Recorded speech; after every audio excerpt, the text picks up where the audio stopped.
Hinabi na magluto. Kararating lang namin. Soy ako. Soy, alas 8 na. Magluto tayo ng chop soy. Dami ko na naman gulay. Ito yung dati. 1, 2, 3, 4, 5, 5. Tapos bumili na naman kami panibago. Ayan na naman gulay.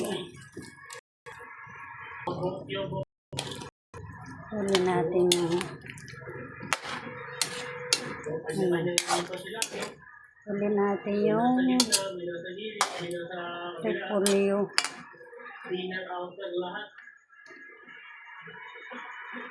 Nanayan ko ng sabaw. Lalagay na natin to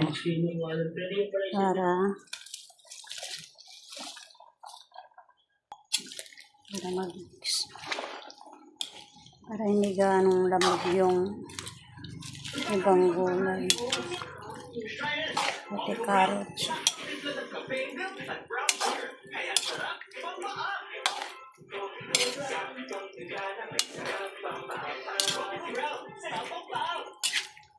Repolyo at saka Bagyo Pichay.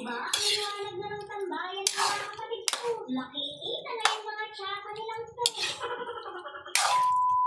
medyo magsinan sa part ng bakura nila na to dahil hindi ko nilagyan ng collar guide. Sinadya ko talaga mare dahil may pinaplano akong gawin. At nakapagsabit na sila ng alambre kaya isasabit na lang yung mga kumbis niya. Ay, hindi approve sa akin to. Tatanggalin ko yung alambre sa hawakan ng hagdan dahil hindi magandang tingnan. Mare, baka makupang sabi ko nga sa nanay ko, tumulong na siya. Mare, isasabit na lang. Ay, punyeta.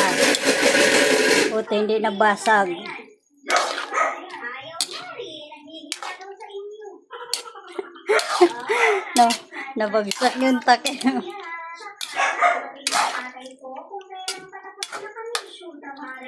Gulat ako dun may luto na yan. Nabagsak yung takip. Buti hindi nabasag na yan. Malmal pa naman.